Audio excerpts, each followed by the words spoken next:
came true for a former Toowoomba player when he led St George to victory in the Panasonic Cup Final last night. Ex-Brisbane Brothers and Toowoomba All Whites 5'8" Peter Gill scooped the pool, winning $20,000 worth of electrical equipment. And here it is, the Panasonic Cup. Apart from the Brisbane connection, it was also a special night for St George captain Craig Young. Young is expected to retire at the end of the season, and a major motivation behind the Saints' victory was to win the Cup Final for him. The 33-year-old Test veteran led from the front and admits the victory is a nice way to go out. I'm just going to enjoy the night and all the effort the boys put in for me. It was a tremendous thrill for me personally.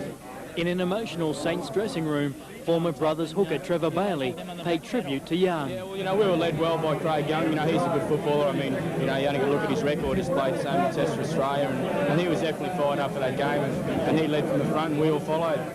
St George made a magic start to the game when after 4 minutes, Steve Robinson scored. Be scooped up by St George out there to Walford. He gets it around over the corner to Robinson. 10 minutes later, centre Brian Johnston broke clear and Ricky Walford was backing up. Pass away Ricky Walford, racing for the try line. St George's second try. Soon afterwards, an intercept try by Bert Gordon gave the Saints an unbeatable lead. Gordon the race away over the quarter line. He'll be over underneath the post. Peter Gill relished his change to the lock position and he's happy he took the big risk and moved to Sydney. Biggest highlight of my career so far, yes. Winning the cup was the main one, and then turning around and getting another match. It's unbelievable at the moment. What a big 2 weeks it's been for Wally Fullerton-Smith. After a 3-year absence, he was recalled to the Origin team, and now a win in the Panasonic. Thanks, Billy. I might tell you too, Chris Johns is with us in the studio, and Johns, he's set to trot against St George on Monday. He's got a few points to prove against the old Dragons. We'll see him out in the field, no doubt. Trevor, things started pretty slowly for St George there in the early weeks. Can you put your finger on anything that's happened to turn it around, to improve your form? You've had, what, 7 straight wins? Yes, Dave, we've finally started to put a few games together on the trot, but early on, I suppose, guys are more or less fighting for their position rather than trying to work together as one unit, and it's taken us up till now to sort of get together and put a few wins together and work together as a unit. Peter, we saw Brian Johnston and Michael Beattie perform so very well a few weeks ago, but you slotted into Jono's spot, and obviously it worked a pretty good combination with Michael Beattie, but is that the favourite spot for the rest of the 88 season? I don't mind centre, David. I'd rather play 5'8", mainly is my best position, I think, but I'll play in the centres wherever Ted puts me.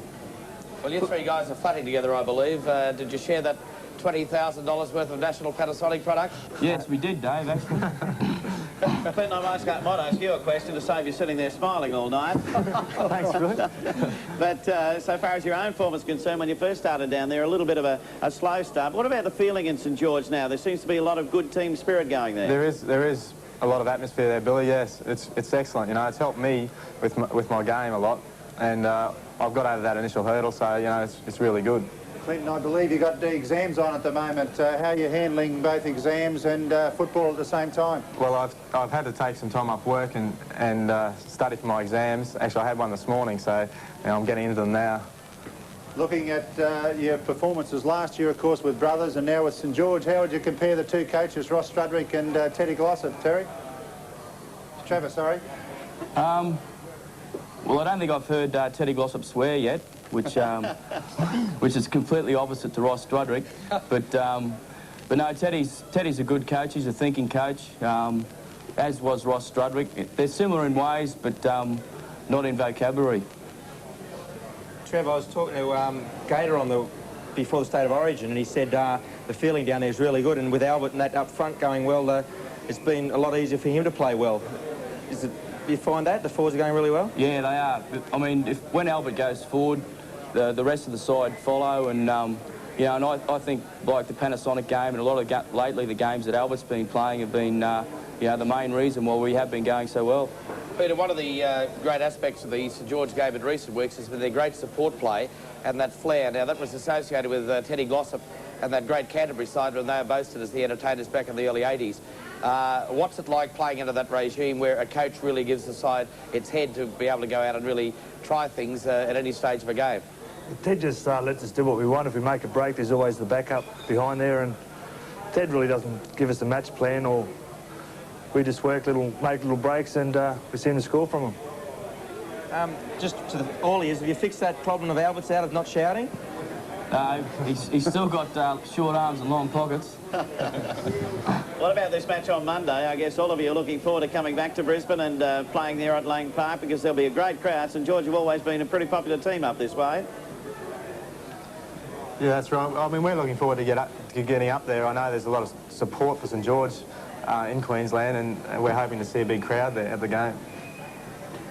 Peter, there's some great personal duels coming up. Greg Dowling against Craig Young. We've also got one of the informed players in Brett Clark up against Alan Langer. There's some great personal duels. Obviously, this is enough to really inspire the players to perform well at Lang Park. Yeah, we're looking for a big game. With all the Brisbane boys looking for a big game. Trevor and Greg, after a big game against Chris Kinescu, just looking for a big game, everyone. Gilly, you seem to have taken to Sydney football like a duck to water. You're getting some pretty good raps down there, and yet you've been used in a number of different positions. Have you found that it was a lot easier than what you expected it to be? Oh, it's a lot harder in defence, and training-wise it was hard at the beginning, but with such a good side, Craig Young, and he's helped me a lot with my attack and defence.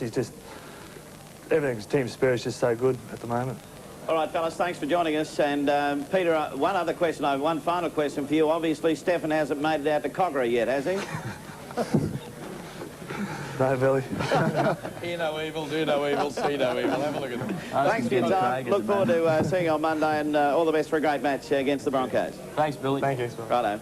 Clinton Mohr, Trevor Bailey, and also Peter Gill down there in our Sydney studio, looking very comfortable about it all too, Fordo. They did look very comfortable, but it's a big day for you too, Chris, up against your old club and a point to prove.